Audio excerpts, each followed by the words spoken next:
저는 올해 66입니다. 이름은 박명숙이에요. 부산 해운대에서 약국을 32년 운영했습니다. 명약국이라는 이름으로요. 동네에서 꽤 알아주는 곳이었어요. 새벽 6시에 문을 열었습니다. 밤 10시까지 했죠. 명절에도 쉬지 않았어요. 동네 어르신들이 저를 믿고 찾아오셨거든요. 남편은 제가 48일 때 세상을 떠났어요. 심근경색이었습니다. 정말 갑작스러웠죠. 그때 딸 지혜는 대학교 2학년이었어요. 혼자서 딸 대학 졸업시키고 결혼까지 시켰습니다. 약국 수입으로요. 5년 전에 약국 문을 닫았어요. 건물주가 권리금을 2배로 올려달라고 해서요. 나이도 있고 해서 그만두기로 했습니다. 약국 정리하니 4억 정도가 손에 남았어요. 거기에 평생 모아둔 적금이 3억 있었습니다. 보험도 몇 개 들어놨었고요. 이 아파트도 딸과 공동 명의지만 제 지분이 반은 됐어요. 적지 않은 재산이었습니다. 딸이 그때 제안했어요. 같이 살자고요. 외손녀 서연이도 돌봐달라고 했습니다. 사위는 창원에 있는 회사를 다녔고 딸은 부산 시내 은행에 다녔어요. 맞벌이 부부였죠. 아이를 맡길 때가 마땅치 않다고 했습니다. 저는 좋았어요. 혼자 사는 게 외로웠거든요. 손녀도 볼 수 있잖아요. 딸 가족 도우며 살면 좋겠다 싶었습니다. 그렇게 5년을 살았어요. 매일 아침 6시에 일어났습니다. 약국하던 습관이 남아서요. 일어나자마자 부엌으로 갔어요. 사위가 아침을 꼭 먹거든요. 창원까지 출퇴근하려면 7시 반에는 나서야 했습니다. 된장국을 끓이고 계란말이를 부치고 김치를 담아냈어요. 도시락도 쌌습니다. 사위가 회사 구내식당 음식이 입에 안 맞는다고 해서요. 사위가 출근하고 나면 서연이를 깨웠어요. 초등학교 3학년입니다. 아침밥 먹이고 가방 챙겨주고 학교까지 데려다 줬어요. 딸은 그 사이에 씻고 나와서 간단히 먹고 출근했습니다. 고맙다는 말을 꼭 했어요. 어머니 덕분에 산다고요. 설거지를 하고 빨래를 돌리고 청소를 했습니다. 장도 봤고요. 오후엔 서연이가 학교에서 돌아오면 숙제를 봐줬어요. 태권도 학원도 데려다 줬습니다. 저녁에는 또 밥상을 차렸어요. 네 식구 밥을 매일 2번씩 차렸습니다. 피곤하냐고요? 글쎄요. 이게 일상이 되니까 피곤한지도 몰랐어요. 그냥 살았습니다. 물론 서운한 적이 없진 않았어요. 제가 해놓은 반찬을 사위가 안 먹을 때요. 무나물을 좋아할 줄 알고 무쳤는데 손도 안 대더군요. 멸치볶음도 그랬어요. 짜다고 했습니다. 전 짜지 않게 한 건데요. 서연이한테 엿을 줬다가 딸한테 핀잔을 들은 적도 있어요. 요즘은 아이들한테 설탕을 안 준다면서요. 제가 어렸을 땐 엿이 제일 좋은 간식이었는데 말이죠. 그래도 참았습니다. 요즘 방식이 다르니까요. 제가 구식이니까요. 딸은 늘 저한테 존댓말을 썼어요. 고맙다고, 어머니 없으면 우리 못 산다고, 건강하게 오래 사셔야 한다고 했습니다. 사위도 똑같았고요. 그 말을 믿었어요. 왜 의심하겠습니까? 그런데 그날이었습니다. 지난달 28일이었어요. 정확히 기억합니다. 아침에 사위가 출근하고 딸이 출근하고 서연이를 학교에 보낸 후였어요. 저는 거실 청소를 하고 있었습니다. 소파 쿠션을 들어 올렸어요. 먼지를 털려고요. 그때 밑에서 메모지가 한 장 나왔습니다. 노란색 포스트잇이었어요. 처음엔 그냥 지나칠 뻔했습니다. 그런데 글씨가 딸 필체였어요. 딸은 글씨를 각지겠습니다. 특이해서 한눈에 알아볼 수 있었죠. 무심코 집어들었습니다. 메모 내용을 보는 순간 그 자리에 굳었어요. 정신과 예약 마이너스 엄마 1130 오전 10시 마이너스 기억력 저하 판달력 그림 증상 있다고 미리 전달. 손이 떨렸습니다. 정신과 예약이요? 저를요? 저는 멀쩡했어요. 기억력도 좋았고 판단력도 문제 없었습니다. 약사로 32년 일했어요. 아직도 아스피린과 와파린을 함께 먹으면 안 된다는 걸 압니다. 당뇨약 메트포르민은 신장 기능 나쁜 환자한테 금기라는 것도 알아요. 32년 동안 하루도 조제 실수를 한 적이 없었습니다. 그런데 왜 정신과 예약을 잡았을까요? 메모를 다시 봤어요. 미리 전달이라는 말이 눈에 들어왔습니다. 미리 전달? 무슨 뜻일까요? 한참을 생각했어요. 그러다 깨달았습니다. 의사한테 미리 말해놨다는 뜻이었어요. 제가 기억력이 떨어진다고, 판단력이 흐리다고, 거짓 증상을요. 가슴이 철렁했습니다. 메모지를 다시 봤어요. 날짜는 이틀 후였습니다. 모레 오전 10시. 처음엔 그냥 멍하니 서 있었어요. 그러다 문득 정신이 번쩍 들었습니다. 약국할 때 배운 게 있었거든요. 처방전은 반드시 보관하라고, 증거가 되니까요. 의료 분쟁이 생기면 기록이 전부라고 배웠습니다. 32년 동안 단 한 장도 버린 적 없었어요. 떨리는 손으로 휴대폰을 꺼냈습니다. 메모지를 사진으로 찍었어요. 여러 장 찍었습니다. 흔들려서 잘 안 나올까 봐요. 그리고 메모지를 다시 소파 밑에 넣어놨어요. 원래 있던 자리예요. 그날은 아무 일도 손에 안 잡혔습니다. 점심도 못 먹었어요. 머릿속이 복잡했습니다. 온종일 그 생각뿐이었어요. 왜 정신과예요? 왜 저를요? 혹시 제가 정말 문제가 있는 걸까요? 제가 모르는 사이에 이상해진 걸까요? 아니었습니다. 저는 멀쩡했어요. 매일 아침 약 챙겨 먹고 건강검진도 받고 모든 게 정상이었습니다. 그럼 왜? 저녁 시간이 됐습니다. 딸과 사위가 퇴근했어요. 평소처럼 밥상을 차렸습니다. 김치찌개와 고등어구이, 시금치나물이었어요. 식사하는 내내 딸과 사위를 관찰했습니다. 뭔가 다르게 보이는 게 있나 싶어서요. 딸은 평소와 똑같았어요. 밥 맛있다고 했고 고맙다고 했습니다. 사위도 마찬가지였어요. 하지만 이제는 그 말들이 다르게 들렸습니다. 진짜일까? 연기일까? 식사 후에 딸이 말했어요. 어머니, 모레 병원 가셔야 한다고요. 건강검진 받으실 때가 됐다고 했습니다. 가슴이 덜컥했어요. 바로 그거였습니다. 정신과 예약. 아무렇지 않은 척 물었어요. 무슨 병원이냐고요. 딸이 대답했습니다. 종합검진센터래요. 나이 드시면 정기적으로 받아야 한다고 하더군요. 거짓말이었습니다. 정신과라고 하지 않았어요. 저는 알겠다고 했습니다.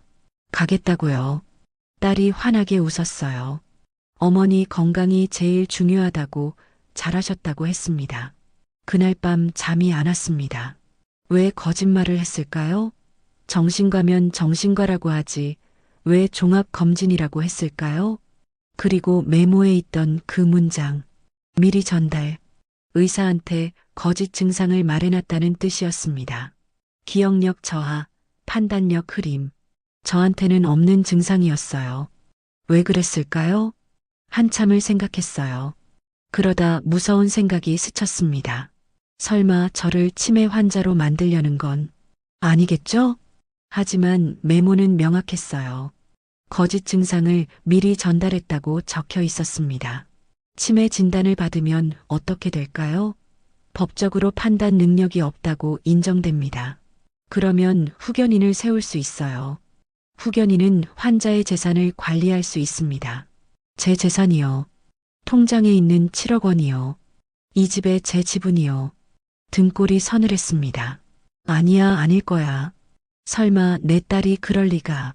스스로를 달랬어요. 하지만 메모는 명확했습니다. 거짓 증상을 미리 전달했다고 적혀 있었어요. 다음 날도 멍하게 보냈습니다. 집안일은 했지만 마음은 어디 있는지 몰랐어요. 저녁 무렵이었습니다. 서연이가 학교에서 돌아왔어요. 가방을 내려놓더니 제게 왔습니다. 할머니라고 부르더니 제 손을 잡았어요. 그리고 물었습니다. 할머니 어디 아프세요? 깜짝 놀랐어요. 왜 그러냐고 물었습니다. 서연이가 말했어요. 엄마가 그러는데 할머니가 자꾸 깜빡하신대요. 병원 가셔야 한대요. 가슴이 내려앉았습니다. 서연이한테 물었어요. 엄마가 언제 그런 말을 했냐고요. 서연이가 대답했습니다. 어제 자기 전에요. 아빠랑 얘기하는 거 들었대요. 할머니가 자꾸 물건을 잃어버리시고 같은 말을 반복하신다고 했대요. 아무 말도 못했습니다. 물건을 잃어버린 적이 없었어요. 같은 말을 반복한 적도 없었습니다. 전부 거짓말이었습니다. 서연이가 걱정스러운 얼굴로 저를 봤어요. 할머니, 많이 아프세요? 억지로 웃었습니다. 아니야, 할머니 안 아파.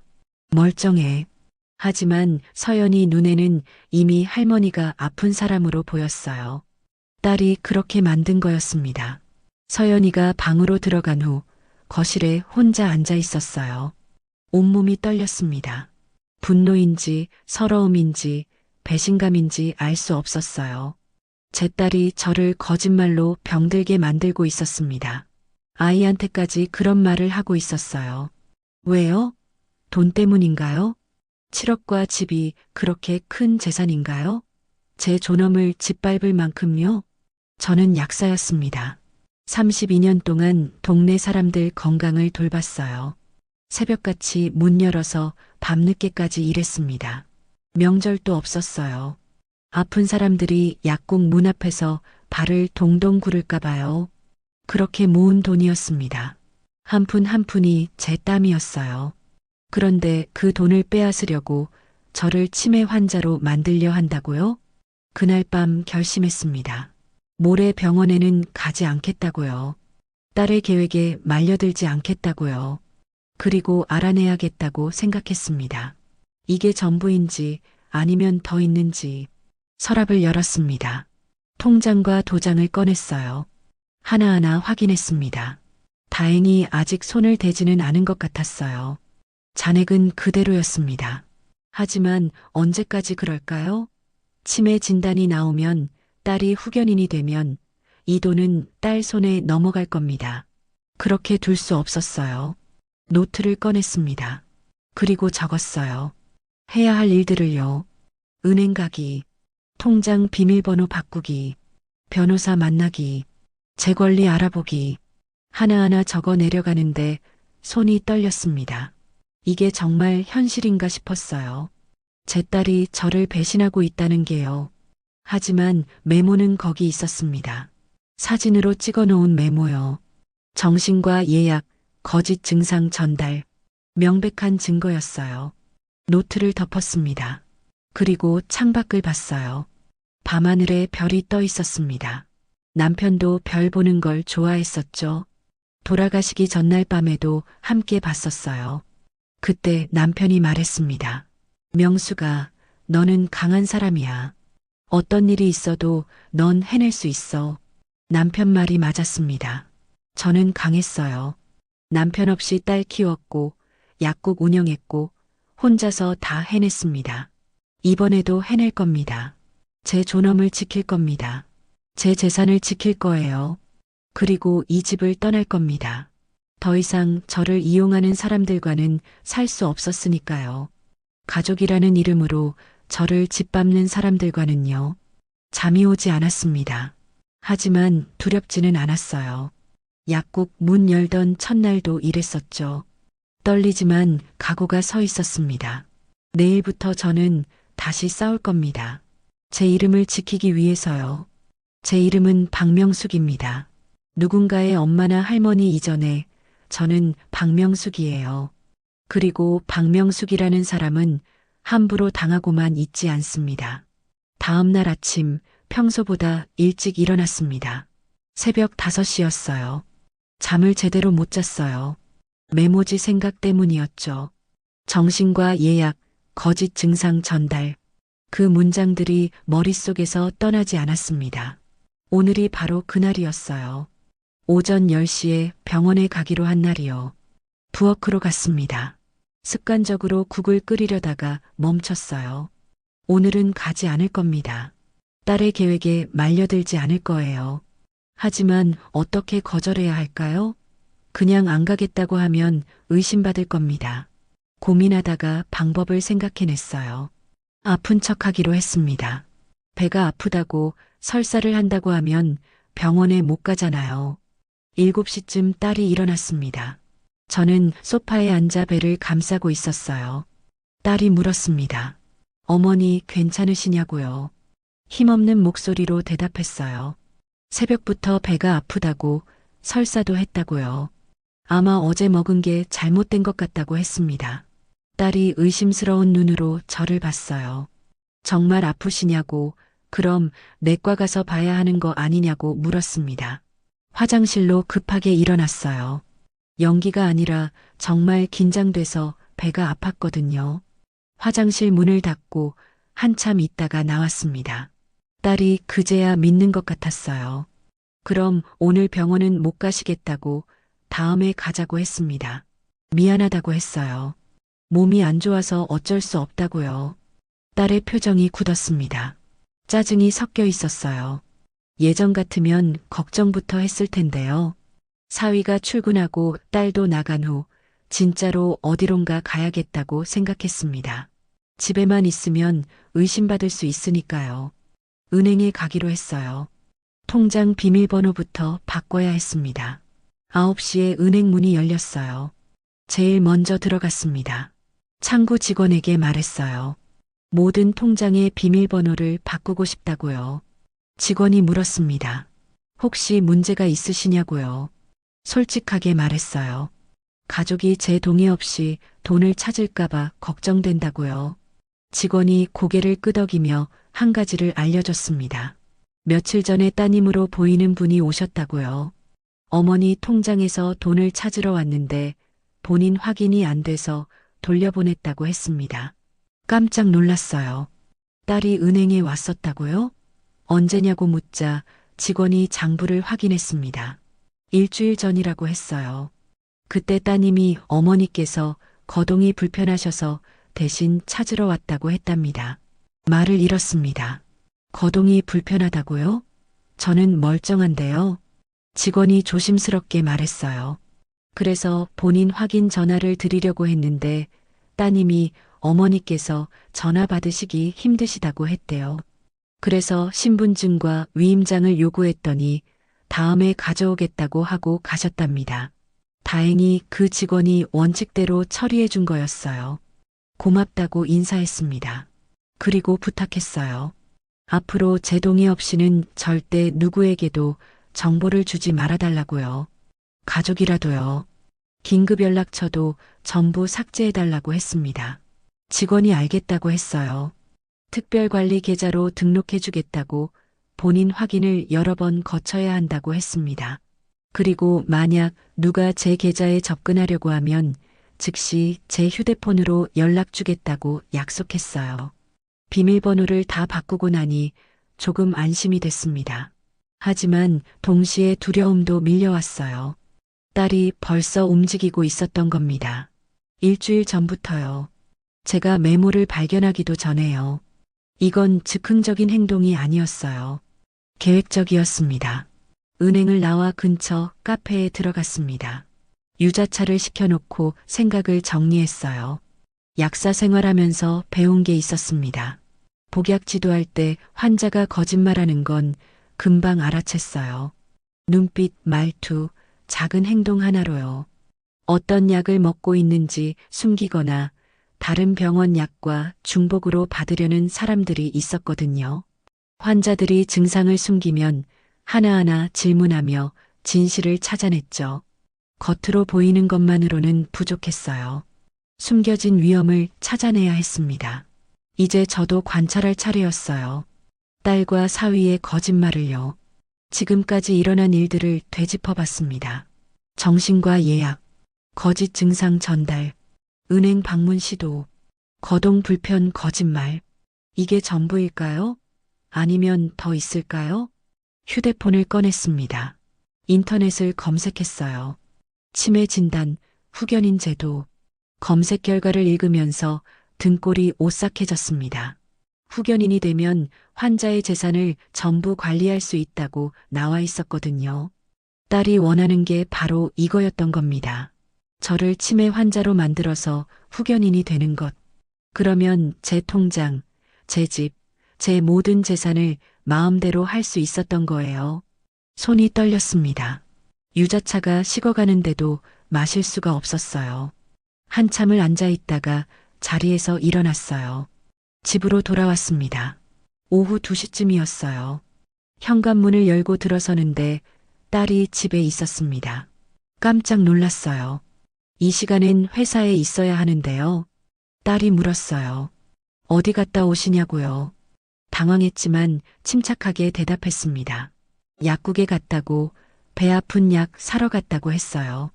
딸이 제 손을 봤습니다. 약 봉지가 없었어요. 얼른 말했어요. 없어서 못 샀다고요. 문 닫은 약국도 있고 있는 약국은 제가 원하는 약이 없었다고요. 딸이 의심스러운 눈으로 저를 봤어요. 그러더니 물었습니다. 정말 약국만 갔다 오셨냐고요. 다른 데는 안 가셨냐고요. 고개를 끄덕였습니다. 왜 그러냐고 물었어요. 딸이 잠시 말이 없더니 대답했어요. 아니라고, 그냥 궁금해서 물어봤다고요. 하지만 딸의 눈빛이 저를 의심하고 있었습니다. 그날 저녁은 조용했어요. 딸도 사위도 별말이 없었습니다. 하지만 분위기가 이상했어요. 식사 중에 사위가 물었습니다. 어머니 오늘 병원 못 가셔서 아쉬우셨죠? 조심스럽게 대답했어요. 배가 아파서 어쩔 수 없었다고요. 사위가 말했습니다. 그럼 다음 주에 다시 예약하면 되냐고요. 고개를 끄덕였어요. 거절할 명분이 없었습니다. 사위가 계속 말했어요. 요즘 어머니가 자주 깜빡하시는 것 같다고, 아까도 약국 갔다 오셨다면서 약이 없다고, 그게 좀 이상하다고 했습니다. 약이 없으면 다른 약국을 가시든지 해야 하는데 그냥 빈손으로 오셨다고요. 딸도 거들었어요. 맞다고, 자기도 걱정된다고, 혹시 건강에 문제가 있는 건 아닐까 싶다고 했습니다. 아무 말도 하지 않았습니다. 뭐라고 변명해도 소용없을 것 같았어요. 식사를 마치고 설거지를 하는데 딸과 사위가 거실에서 이야기하는 소리가 들렸습니다. 물소리를 최대한 줄였어요. 수도꼭지를 살짝 잠갔습니다. 설거지물 속에 손을 담근 채로 숨을 죽이고 귀를 기울였어요. 사위 목소리가 들렸습니다. 뭔가 이상하다고, 어머니가 눈치챈 것 같다고요. 딸이 대답했어요. 설마 그럴 리가 없다고, 메모는 본인들만 아는 곳에 뒀다고요. 사위가 물었습니다. 그럼 왜 갑자기 약국에 갔냐고, 진짜 배가 아팠던 거냐고요. 딸이 잠시 침묵하더니 말했어요. 혹시 모르니까 좀 더 조심하자고, 서두르면 안 된다고요. 숨을 참았습니다. 설거지물에 손을 담근 채로요. 사위가 또 물었어요. 병원 예약은 어떻게 하냐고요. 딸이 대답했습니다. 다음 주로 다시 잡았다고, 이번엔 꼭 모시고 가야 한다고 했어요. 그리고 이어진 말이 제 심장을 얼어붙게 했습니다.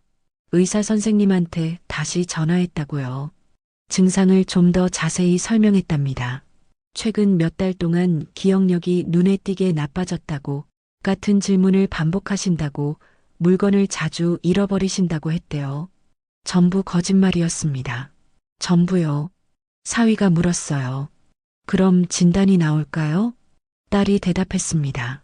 선생님이 그러는데 검사 결과는 나올 거래요.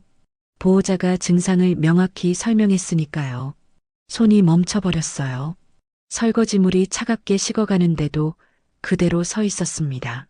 보호자가 증상을 명확히 설명했으니까요. 거짓 증상을요? 사위가 또 물었습니다. 진단이 나오면 바로 후견인 신청할 수 있냐고요. 딸이 대답했어요. 변호사한테 알아봤는데 가능하대요. 치매 진단서만 있으면 된대요. 그리고 낮은 목소리로 말했습니다. 그럼 통장도 집도 다 관리할 수 있대요. 어머니를 시설에 보내도 되고요. 시설이라고요? 제가 들은 게 맞나요? 딸이 저를 요양원에 보낼 생각까지 하고 있었던 건가요? 더 이상 들을 수가 없었어요. 제 방으로 들어왔습니다. 문을 잠그고 침대에 앉았어요. 온몸이 떨렸습니다. 분노와 배신감이 뒤섞였어요. 딸과 사위가 짜고 하고 있었던 겁니다. 저를 치매 환자로 만들어서 재산을 빼앗고 요양원에 보내려고요. 의사한테 거짓말을 하고 진단서를 받고 후견인이 되고 저를 시설에 보내는 것. 그게 딸의 계획이었습니다. 노트를 꺼냈어요. 오늘 있었던 일들을 적었습니다.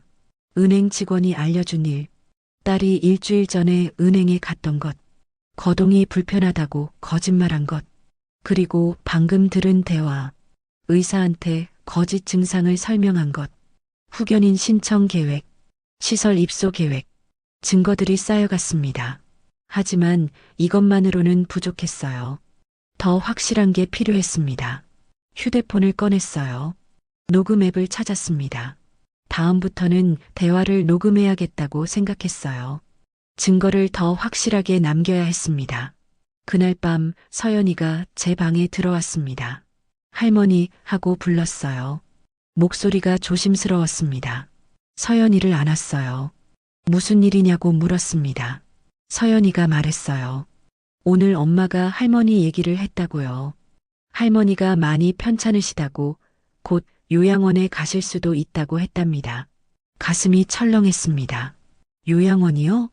아까 들은 그 시설 얘기가 맞았던 거예요. 그리고 딸은 벌써 아이한테까지 말하고 있었던 겁니다. 서연이가 물었어요. 할머니 어디 가세요? 저 두고 가세요? 서연이를 꽉 안아줬습니다. 뭐라고 말해야 할지 몰랐어요. 요양원에 갈 거라고? 아니에요. 저는 멀쩡한데 왜 요양원에 가요? 아, 그래요. 치매 진단이 나오면 딸은 저를 요양원에 보낼 생각이었던 거예요. 집도 비우고 재산도 차지하고 저는 요양원에 가두는 거죠. 서연이가 울기 시작했습니다. 가지 말라고 할머니 없으면 안 된다고 했어요. 눈물이 났습니다. 하지만 참았어요. 아이 앞에서 울 수 없었습니다. 서연이를 달래서 방으로 돌려보냈어요. 혼자 남았을 때 조용히 울었습니다. 소리 내지 않고요. 서연이와 헤어져야 한다는 게 제일 아팠습니다. 하지만 어쩔 수 없었어요. 이 집에 더 있으면 저는 무너질 겁니다. 눈물을 닦았습니다. 그리고 다시 노트를 펼쳤어요. 해야 할 일 목록에 하나를 더 추가했습니다. 변호사 찾기. 혼자서는 안 됐어요. 전문가의 도움이 필요했습니다. 내일 당장 변호사를 찾아가야겠다고 생각했어요. 그리고 제 권리를 알아야 했습니다. 법적으로 제가 할 수 있는 게 뭔지, 딸을 막을 수 있는 방법이 뭔지. 창밖을 봤습니다. 밤이 깊어가고 있었어요. 내일부터는 더 조심해야 했습니다. 딸도 사위도 저를 의심하고 있었으니까요. 하지만 저도 이제 알았습니다. 이 사람들이 뭘 하려는지, 얼마나 치밀하게 계획하고 있는지. 약국할 때 배운 게 또 하나 있었어요. 환자와의 싸움이 아니라 병과의 싸움이라는 것. 환자를 미워하면 안 됩니다. 병을 미워해야 하죠. 지금도 마찬가지였어요. 딸을 미워하고 싶지 않았습니다. 하지만 딸이 하는 일은 막아야 했어요. 제 존엄을 빼앗으려는 거짓과 탐욕과 싸워야 했습니다. 그리고 저는 질 생각이 없었습니다. 제 이름은 박명숙입니다. 32년 약사로 일하며 수많은 어려움을 이겨냈어요. 이번에도 이겨낼 겁니다. 반드시요. 다음 날 아침 6시에 일어났습니다. 평소처럼 부엌으로 갔어요. 사위 도시락을 싸고 아침을 준비했습니다. 겉으로는 아무렇지 않은 척했어요. 하지만 머릿속은 복잡했습니다.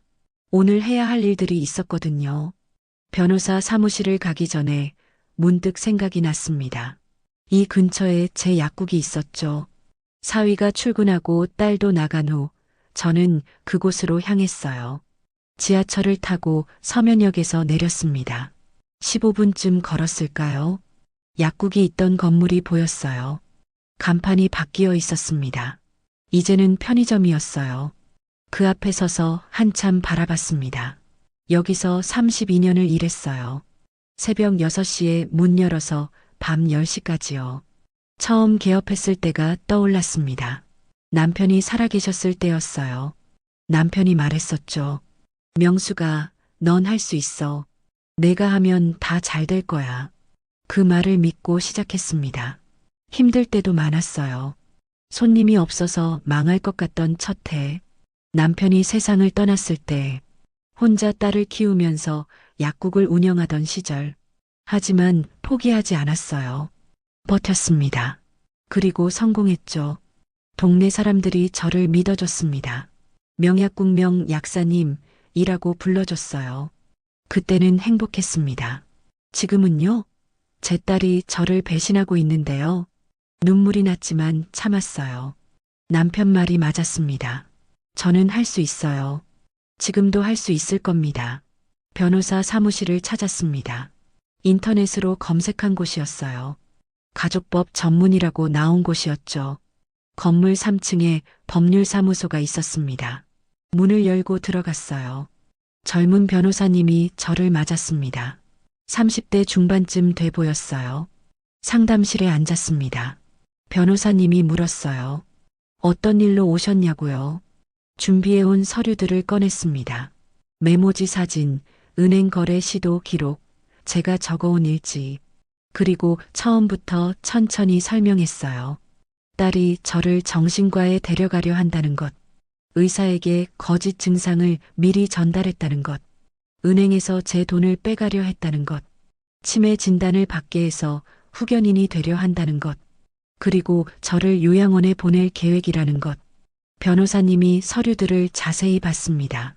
표정이 점점 굳어졌어요. 말했습니다. 이건 심각한 문제라고요. 재산 탈취 시도에 해당한다고 했어요. 질문했습니다. 후견인이 되려면 정확히 어떤 절차가 필요하냐고요. 변호사님이 약간 놀란 표정을 지었어요. 덧붙였습니다. 약 처방할 때 배운 게 있었다고요. 절차를 알면 막을 수 있다고요. 변호사님이 고개를 끄덕이며 설명해 주셨습니다. 치매 진단서만 있으면 법원에서 후견인을 인정할 가능성이 높대요. 보호자 진술이 일관되면요. 그러면 딸이 제 재산을 전부 관리할 수 있게 됩니다. 그럼 제가 뭘 할 수 있냐고 물었어요. 변호사님이 말했습니다. 일단 의사와의 상담은 절대 가지 말라고 했어요. 딸과 단둘이 가면 안 된다고요. 만약 가더라도 제3자를 동행해야 한다고 했습니다. 그리고 모든 대화를 녹음하라고 했어요. 재산보호가 급선무라고도 했습니다. 통장은 잘하셨다고, 비밀번호 바꾸고 특별관리 등록한 건 잘한 거라고 했어요. 하지만 집 문제가 남았다고 했습니다. 집이요? 되물었어요. 변호사님이 설명했습니다. 이 집이 공동 명의라고 하셨죠? 어머니와 따님 공동으로요. 그렇다고 대답했습니다. 변호사님이 말했어요. 공동 명의면 한쪽이 마음대로 처분할 수 없다고요. 하지만 따님이 후견인이 되면 어머니 몫까지 처분할 권한을 갖게 된다고 했습니다. 등골이 오싹했습니다. 변호사님이 계속 말했어요. 가장 확실한 방법은 공유물 분할 청구라고요. 딸이 동의 안 해도 법원에 신청하면 제 지분을 팔 수 있대요. 시간은 석 달에서 6개월 정도 걸린답니다. 한참 생각했습니다. 집을 팔면 딸 가족이 갈 곳이 없을 겁니다. 서연이도 학교를 옮겨야 하겠죠. 제가 정말 이렇게까지 해야 할까요? 손녀 얼굴이 떠올랐어요. 할머니라고 부르던 그 목소리가 들리는 것 같았습니다. 하지만 변호사님 말이 맞았어요. 딸은 이미 여러 번 시도했습니다. 앞으로는 더 적극적으로 나올 거예요. 그렇게 하겠다고 말했습니다. 변호사님이 서류를 준비해 주겠다고 했어요. 일주일 정도 걸린다고요. 상담을 마치고 나왔습니다. 오후 4시였어요. 집으로 돌아왔습니다. 오후 5시였어요. 저녁 준비를 했습니다. 평소처럼요. 된장찌개와 제육볶음을 만들었어요. 딸과 사위가 퇴근했습니다. 서연이도 학원에서 돌아왔고요. 저녁을 먹으면서 딸이 물었어요. 어머니, 오늘 어디 갔다 오셨냐고요. 아무렇지 않게 대답했습니다. 친구 만났다고요. 딸이 물었어요. 무슨 친구냐고요. 약국 시절 알던 사람이라고 했습니다. 오래간만에 만나서 차 마셨다고요. 딸이 더 이상 묻지 않았어요. 하지만 의심하는 눈빛이었습니다. 그날 밤 잠을 이룰 수가 없었습니다.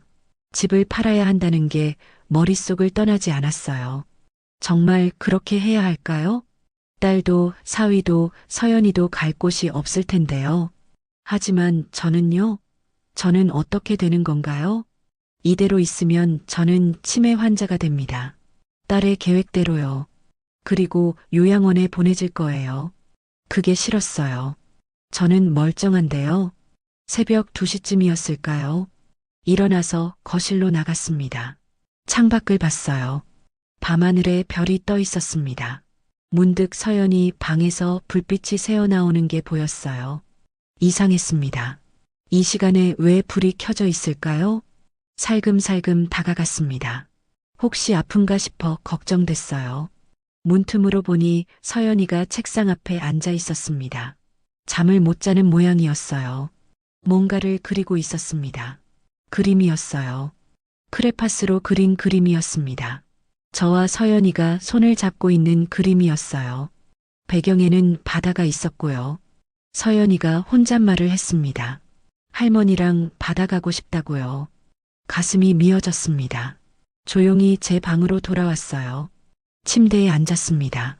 서연이와 헤어지는 게 제일 힘들었어요. 하지만 어쩔 수 없었습니다. 딸이 먼저 선택한 일이에요. 노트를 펼쳤습니다. 그리고 결심을 글로 적었어요. 집을 판다. 이 집을 떠난다.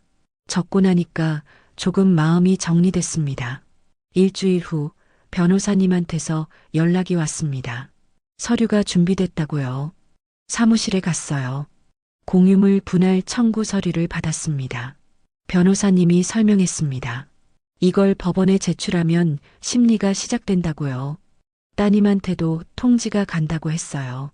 그럼 딸이 알게 되는 거냐고 물었어요. 그렇다고 했습니다. 피할 수 없다고요. 고개를 끄덕였습니다. 어차피 알 일이었어요. 서류를 법원에 제출했습니다. 접수가 됐어요. 이제 기다리는 일만 남았습니다. 집으로 돌아오는 길에 부동산에 들렀습니다. 이 집을 팔고 싶다고 말했어요.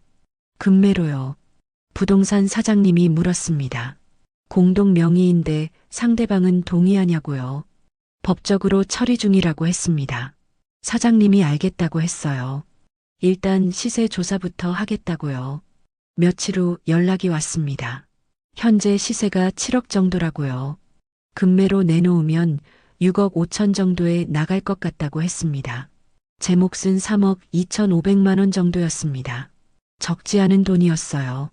통장에 있는 7억 8천과 합치면 10억이 훨씬 넘었습니다. 노후는 충분히 보낼 수 있는 돈이었어요. 부동산을 나와 집으로 돌아가는 길 마음이 무거웠습니다. 그날 저녁이었습니다. 딸에게 법원에서 서류가 배달됐어요. 저는 제 방에 있었습니다. 거실에서 딸이 소리 지르는 게 들렸어요. 사위를 부르는 소리였습니다. 급하게요. 문을 조금 열고 귀를 기울였습니다. 딸이 말했어요. 어머니가 집을 팔겠다고 법원에 신청했다고요. 공유물 분할 청구라고 적혀 있다고요. 사위가 놀란 목소리로 물었습니다. 정말이냐고요. 딸이 말했습니다. 어머니가 뭘 아신 것 같다고요. 분명히 우리가 뭘 계획하는 걸 눈치챘다고요. 사위가 물었습니다. 어떻게 알았을까요? 딸이 대답했어요. 은행 일 때문일 거라고요. 아니면 메모를 봤을 수도 있다고요. 소름이 돋았습니다. 딸이 저를 의심하고 있었던 거예요. 그날 밤 딸이 제 방문을 두드렸습니다. 나가지 않았어요. 문을 잠그고 있었거든요. 딸이 밖에서 말했습니다. 어머니, 얘기 좀 해요. 이게 무슨 일이에요? 대답하지 않았습니다. 딸이 계속 문을 두드렸어요. 어머니, 제발 문 좀 열어요. 이불을 뒤집어 썼습니다. 들리지 않게요. 한참 후에 딸이 포기하고 갔습니다. 이불 속에서 눈물을 흘렸어요. 이렇게까지 해야 하나 싶었습니다. 하지만 달리 방법이 없었어요. 딸이 먼저 저를 배신했습니다. 저를 치매 환자로 만들고 재산을 빼앗고 요양원에 보내려 했어요. 제가 저를 지키지 않으면 아무도 지켜주지 않았습니다. 그렇게 밤을 보내고 아침이 왔습니다. 식탁에 앉았을 때 분위기가 싸늘했습니다. 딸과 사위가 저를 째려봤어요. 서연이만 모르고 밥을 먹었습니다. 아무도 말이 없었어요. 저도 말하지 않았습니다. 밥만 먹었어요. 식사 후에 사위가 입을 열었습니다. 어머니, 법원 서류는 무슨 일이냐고요. 침착하게 대답했습니다. 내 권리를 행사하는 거라고요. 딸이 소리쳤어요. 우리 보고 어떻게 하라고요? 집을 팔면 우리는 어디 가요? 천천히 말했습니다. 너희가 나를 어떻게 하려고 했는지 알고 있다고요. 딸의 얼굴이 새하얗게 질렸습니다. 계속 말했어요. 정신과 예약한 것도 알고, 의사한테 거짓 증상 전달한 것도 알고, 은행에서 내 돈 빼가려 한 것도 다 알고 있다고요. 딸이 입을 벌렸다가 다물었습니다. 변명할 말이 없었던 거죠. 사위가 말했습니다. 어머니, 오해십니다. 우리는 그냥 어머니 건강이 걱정돼서요. 비웃었습니다. 건강이 걱정이라고요? 그래서 거짓말로 치매 환자를 만들려고 했나요? 후견인 되려고 했나요? 사위가 말문이 막혔습니다. 딸이 울기 시작했어요. 어머니가 왜 이러시냐고, 우리가 뭘 잘못했냐고요. 말하지 않았습니다. 뭘 잘못했는지 스스로 알 거라고 생각했어요. 사위가 말했습니다. 가족인데요. 가족이라고요? 차갑게 웃었습니다. 가족이라면 저를 치매 환자로 만들려 하지 않았을 겁니다. 자리에서 일어났습니다. 그리고 제 방으로 들어왔어요. 뒤에서 딸이 우는 소리가 들렸습니다. 하지만 돌아보지 않았어요. 이제 돌아갈 수 없었습니다. 제 선택은 이미 시작됐어요. 그리고 저는 끝까지 갈 겁니다. 제 존엄을 지키기 위해서요. 그날 이후로 집안 분위기가 싸늘하게 식었습니다. 딸은 저를 피했어요. 눈도 마주치지 않았습니다. 사위도 마찬가지였고요. 하지만 때때로 제게 말을 걸었어요. 어머니, 다시 생각해 보시라고요. 법원 신청을 취소하시라고요. 대답하지 않았습니다. 일주일쯤 지났을까요? 딸의 태도가 갑자기 바뀌었습니다. 어느 날 아침 딸이 일어나더니 저를 보고 환하게 웃었어요. 어머니, 잘 주무셨냐고 물었습니다. 며칠 전까지만 해도 노려보던 사람이요. 점심때는 제가 좋아하는 반찬을 사왔어요. 명란젓과 조기구이였습니다. 저녁엔 설거지를 하겠다고 했어요. 어머니 쉬시라고요. 이상했습니다. 다음 날도 마찬가지였어요. 딸이 아침밥을 차렸습니다. 제가 일어나기도 전에요. 사위도 퇴근하면서 과일을 사왔어요. 어머니가 좋아하시는 샤인 머스켓이었습니다. 이해가 됐습니다. 이게 전략이구나. 법원 신청을 취소하게 만들려는 거였어요. 친절로요. 하지만 흔들리지 않았습니다. 너무 늦었어요. 며칠이 더 지났습니다. 어느 날 오후 우편함을 확인했습니다. 카드사에서 온 봉투가 있었어요. 이상했습니다. 저는 카드를 쓰지 않는데요. 약사 생활하면서 숫자에 민감했어요. 처방전 하나하나 확인하던 습관이 남아 있었죠. 그래서 금융 관련 우편물은 꼭 확인했습니다. 봉투를 뜯었습니다. 명세서였어요. 신용카드 명세서, 제 이름으로 된 카드였습니다. 손이 떨렸습니다. 저는 그런 카드를 만든 적이 없었거든요. 명세서를 자세히 봤습니다. 사용 내역이 빼곡했어요. 백화점, 가전제품, 식당, 호텔. 금액을 보고 깜짝 놀랐습니다. 지난 6개월간 2천만 원이 넘었어요. 전부 제 명의로 결제된 거였습니다. 지갑을 확인했어요. 제 신분증이 있었습니다. 그럼 딸이 제 신분증을 몰래 복사한 건가요? 아니면 제가 모르는 사이에 가져갔다가 돌려놨거나요? 카드를 몰래 만들어서 쓴 거였습니다. 제 명의로요. 2천만 원이요. 제 신용으로 빚을 만든 겁니다.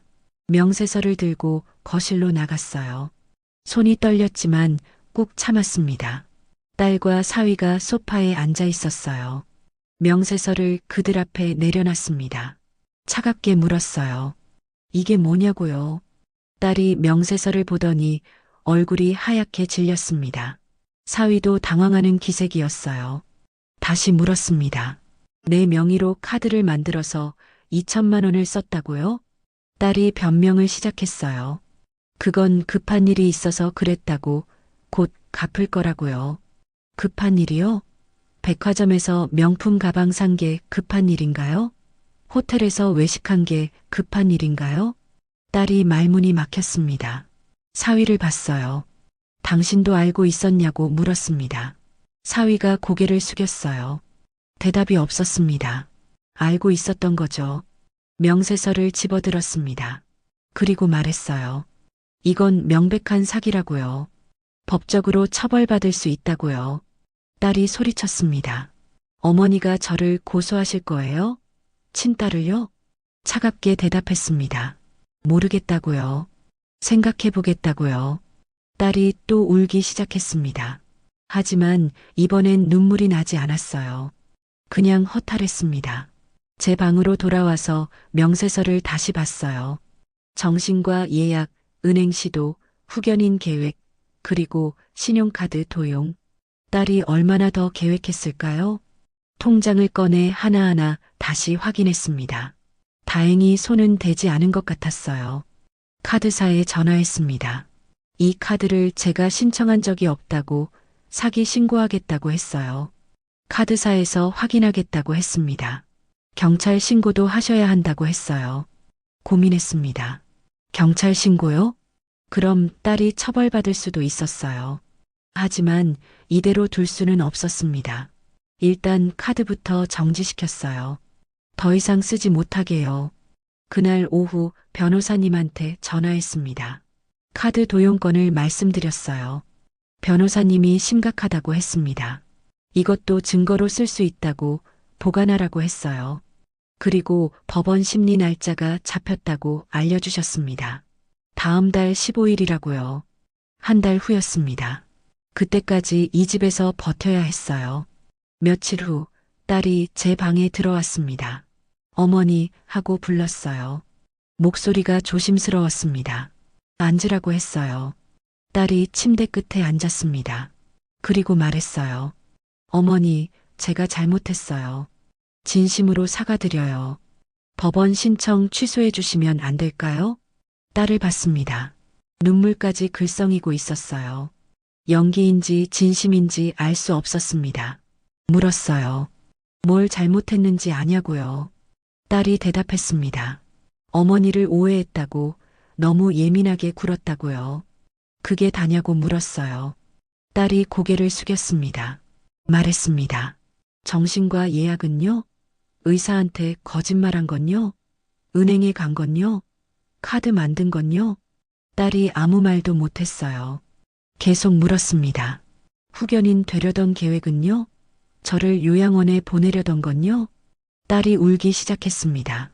그건 오해라고, 그냥 걱정돼서 그랬다고요. 고개를 저었습니다.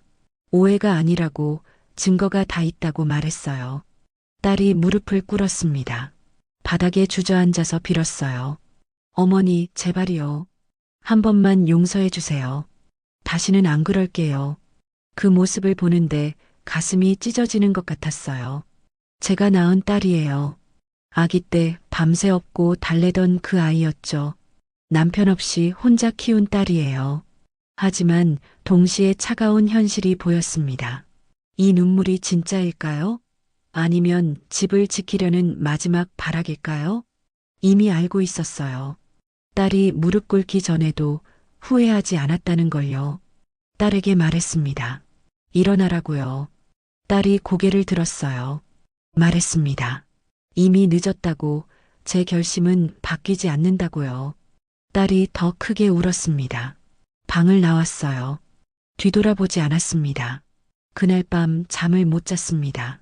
딸의 울음소리가 귓가에 맴돌았어요. 정말 이렇게까지 해야 하나 싶었습니다.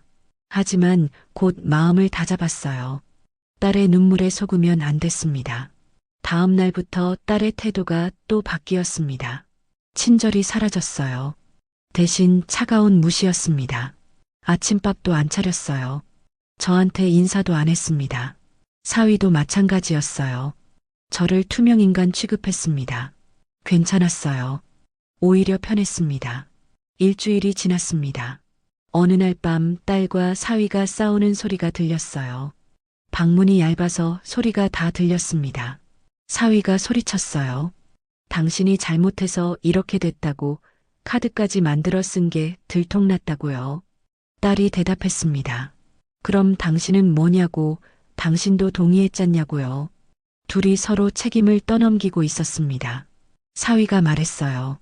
어머니가 집을 팔면 우리는 전세금도 없다고 어디서 살 거냐고요. 딸이 울면서 말했습니다. 모르겠다고, 어머니가 너무 야박하다고요. 야박하다고요?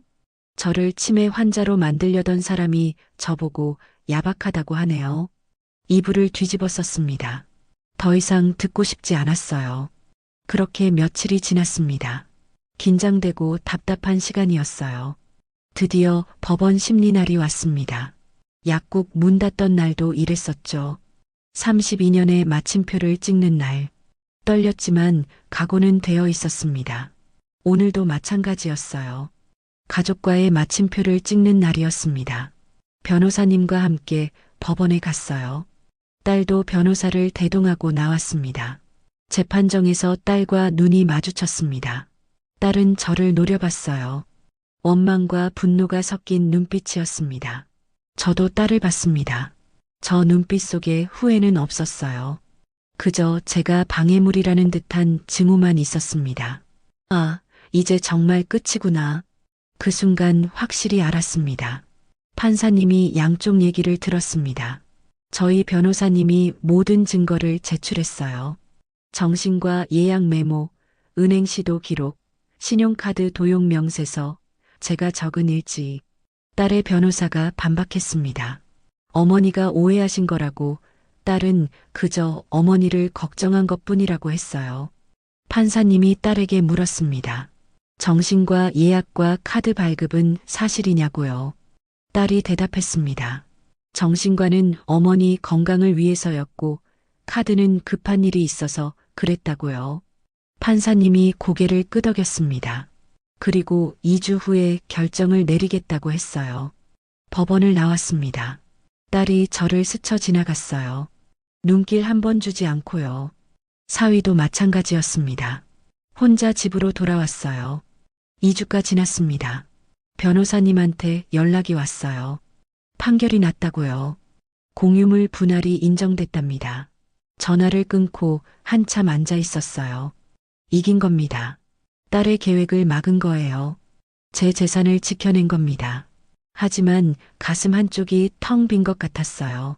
승리가 이렇게 쓸쓸할 줄은 몰랐습니다. 부동산에 연락했습니다. 집을 내놓으라고 했어요. 급매로요. 부동산 사장님이 말했어요. 지금 2단지 매물이 없어서 금방 나갈 거라고요. 조금만 기다리라고요. 일주일쯤 지났을까요? 사장님한테 연락이 왔습니다. 매수자가 나타났다고요. 6억에 계약했어요. 금매라 조금 낮았지만 괜찮았습니다. 잔금은 2주 후였어요. 그럼 저는 3억을 받게 됩니다. 딸한테 그 사실을 알렸어요. 다음 달 5일까지 집을 비워야 한다고요. 딸이 소리쳤습니다. 어떻게 이럴 수 있냐고요. 담담하게 말했습니다. 법원 결정이라고요. 며칠 후 딸이 말했습니다. 원룸을 구했다고요. 강서구 쪽이라고. 여기서 한참 먼 곳이었어요. 보증금도 없이 월세로 산다고 했습니다. 서연이는 전학을 가야 한다고 했어요. 친구들과도 헤어져야 한다고요. 그 말을 듣는데 가슴이 아팠습니다. 하지만 이것도 딸이 선택한 결과였어요. 딸과 사위는 짐을 쌌습니다. 급하게요. 그날 밤 서연이가 제 방에 왔습니다. 할머니 하고 불렀어요. 손에 뭔가를 들고 있었습니다. 편지였어요. 서연이가 직접 쓴 편지였습니다. 받아서 읽었어요. 할머니 사랑해요. 보고 싶을 거예요. 할머니 없으면 슬퍼요. 그래도 할머니가 행복하면 좋겠어요. 눈물이 났습니다. 서연이를 꽉 안아줬어요. 그리고 속으로 말했습니다. 미안하다고. 할머니도 사랑한다고. 언젠가 내가 크면 이해할 거라고. 이사 날이 왔습니다. 새벽에 일어났어요. 마지막으로 집안을 둘러봤습니다. 거실, 부엌, 서연이 방. 5년 동안 살았던 공간이었어요. 이제 떠나는 겁니다. 문 앞에서 잠시 멈췄습니다. 서연이가 제 방에 들어왔습니다. 가방을 맨 채로요. 학교 가기 전이었던 것 같아요. 할머니 하고 불렀습니다. 목소리가 떨리고 있었어요. 서연이를 꽉 안아줬습니다. 오래요. 서연이가 속삭였어요. 할머니 제주도에서 행복하세요. 대답할 수 없었습니다. 고개만 끄덕였어요. 서연이가 문을 나갔습니다. 뒤돌아보지 않고요. 저도 뒤돌아보지 않았습니다.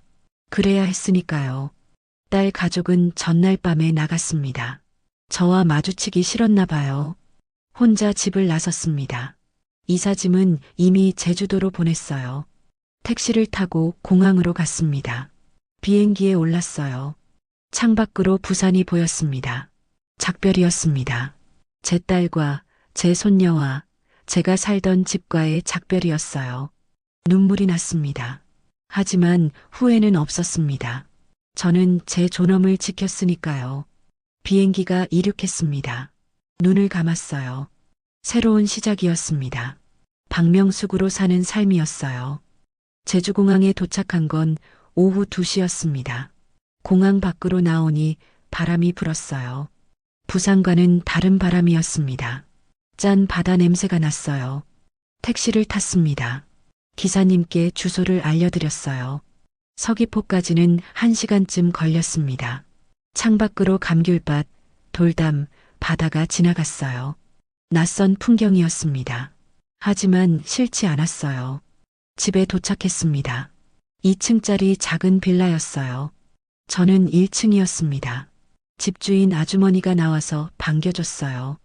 60대 초반으로 보이는 인상 좋은 분이었습니다. 혼자 사시냐고 물으셨어요. 그렇다고 대답했습니다. 아주머니가 집안을 보여주셨습니다. 방 2개의 거실, 부엌이 있었어요. 크지는 않았지만 깨끗했습니다. 창문으로 바다가 보였어요.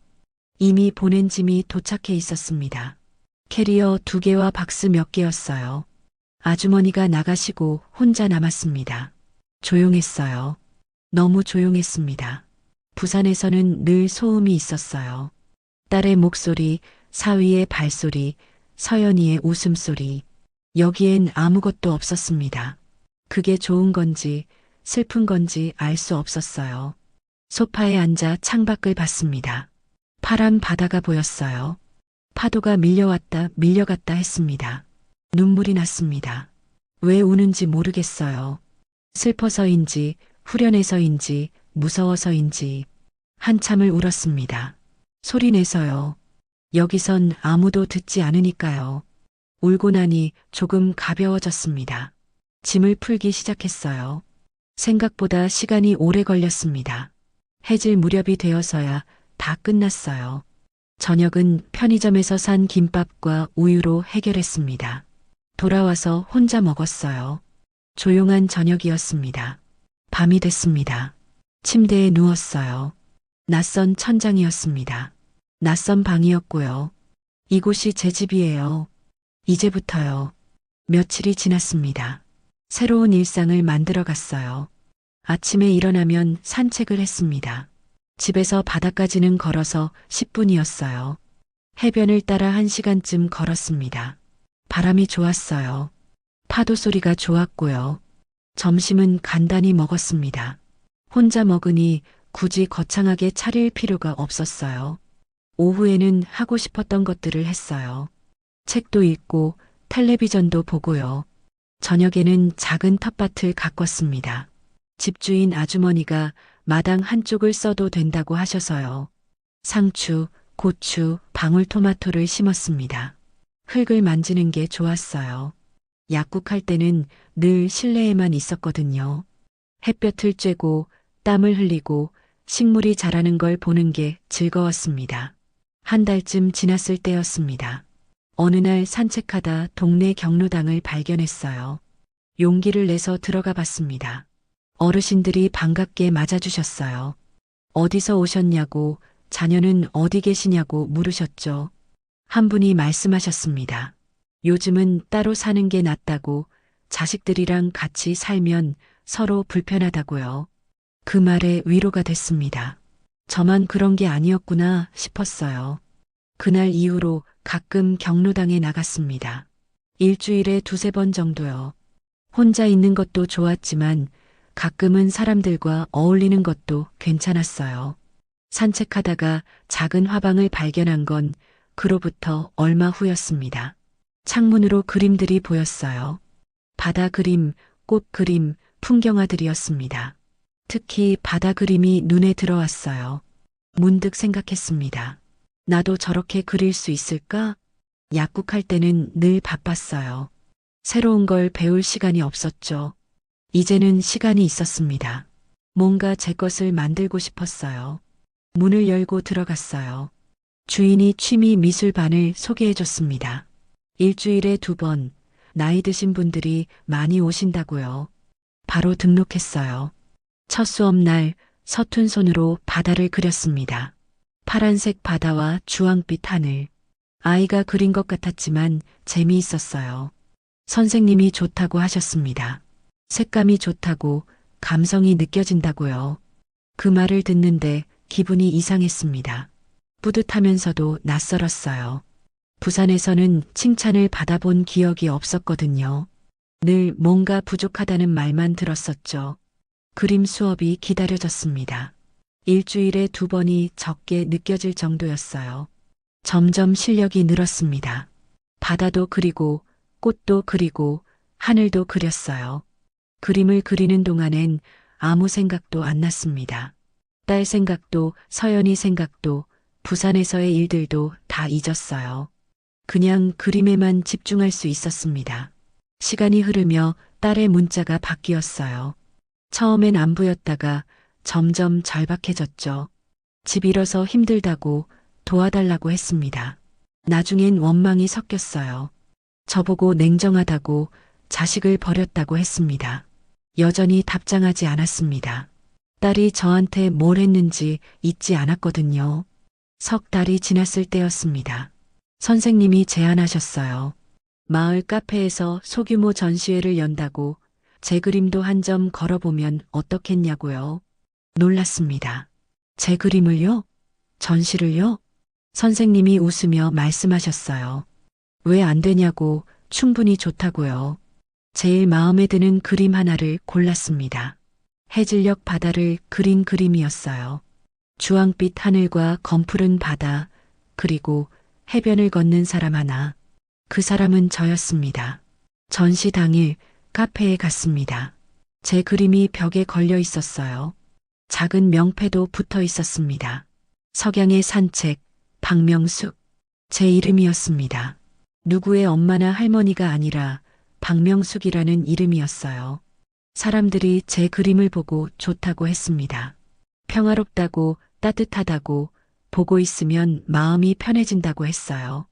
그 말들을 들으면서 눈물이 날 뻔했습니다. 이게 제가 원했던 거였어요.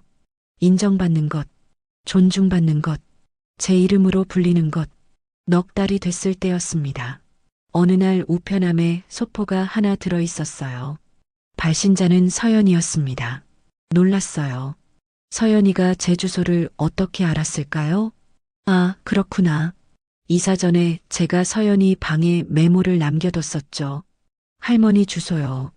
혹시 모를 때를 대비해서요. 열어보니 편지와 그림이 들어 있었어요. 서연이가 그린 그림이었습니다. 할머니와 서연이가 손을 잡고 있는 그림이었어요. 배경에는 바다가 있었고요. 편지를 읽었습니다. 할머니, 보고 싶어요. 저는 잘 지내요. 새 학교에 친구도 생겼어요. 할머니는 잘 지내시죠? 제주도는 예쁜가요? 언젠가 할머니 집에 놀러 가고 싶어요. 사랑해요. 눈물이 났습니다. 한참을 울었어요. 서연이한테는 죄가 없었습니다. 이 아이는 그저 피해자였을 뿐이에요. 답장을 썼습니다. 서연아, 할머니도 보고 싶단다. 할머니는 잘 지내고 있어. 제주도는 정말 예쁘단다. 바다도 있고 꽃도 많아. 할머니는 요즘 그림을 그려. 재미있단다. 언젠가 내가 크면 꼭 놀러 오렴. 할머니가 맛있는 거 많이 해줄게. 사랑한다. 편지를 붙였습니다. 그리고 제가 그린 그림 한 점도 함께 넣었어요. 5개월이 지났습니다. 딸에게서 마지막 문자가 왔습니다. 사위가 집을 나갔다고 했어요. 더 이상 같이 살 수 없다고요. 별거 중이라고 썼더군요. 그리고 그게 마지막이었습니다. 답장하지 않았어요. 뭐라고 해야 할지 몰랐거든요. 딸이 선택한 길이었습니다. 제가 어쩔 수 없었어요. 저는 이제 제주도 생활에 완전히 익숙해졌어요. 아침 산책, 텃밭 가꾸기, 그림 그리기, 경로당 가기. 제 일상이 생겼습니다. 어느 날 저녁이었습니다. 해변을 걷고 있었어요. 석양이 지고 있었습니다. 하늘이 주황빛으로 물들었어요. 파도가 밀려왔다가 물러갔습니다. 제가 그린 그림 그대로였습니다. 걸으면서 생각했습니다. 약국에서 환자들을 만났을 때요. 어떤 분들은 의사를, 약사를, 병원을 원망했어요. 왜 낫지 않느냐고요. 하지만 병과 싸워야지 사람과 싸우면 안 됩니다. 저도 마찬가지였던 것 같아요. 딸과 싸운 게 아니었어요. 제 존엄을 빼앗으려는 것과 싸웠던 거예요. 그래서 이건 복수가 아니라 치료였습니다. 제 삶을 치료한 거예요. 해가 완전히 졌습니다. 별이 하나둘 떠올랐어요. 하늘을 올려다봤습니다. 별이 참 많았어요. 부산에서는 볼 수 없었던 별들이었습니다.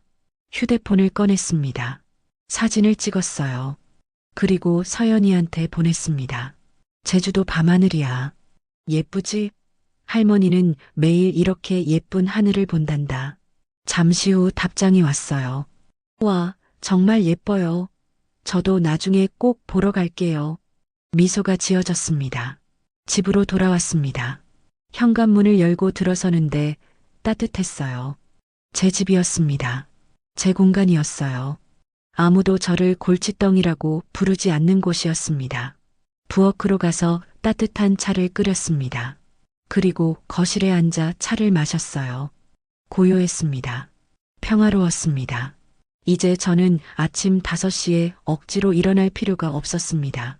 눈치 보며 밥상을 차릴 필요도 없었어요. 제가 하고 싶은 시간에 제가 먹고 싶은 걸 먹으면 됐습니다. 가장 좋은 건 더 이상 저를 비웃는 사람이 없다는 거였어요. 저를 무시하는 사람, 저를 이용하려는 사람, 저의 존재를 부정하는 사람이 없었습니다. 여기서는 저는 그냥 박명숙이었어요.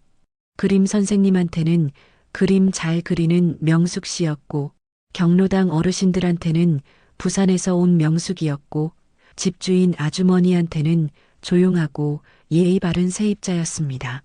누구도 저를 골칫덩이라고 부르지 않았어요. 창밖을 바라봤습니다. 어둠 속에서 파도 소리가 들렸어요. 내일 아침이 오면 저는 바다를 볼 겁니다. 그림을 그리고 텃밭에 물을 주고 제가 좋아하는 차를 마실 거예요. 누구의 눈치도 보지 않고요. 제 이름은 박명숙입니다. 누구의 엄마나 할머니 이전에 저는 박명숙이에요. 그리고 이제 진짜 제 인생이 시작됩니다. 여기까지가 박명숙 씨의 이야기였습니다. 언제나 가족을 위해 살았던 한 분이 마침내 자기 자신을 위해 살기 시작한 이야기였죠. 여러분도 오늘 하루 자신의 이름을 소중히 부르는 시간 가지시길 바랍니다. 들어주셔서 감사합니다.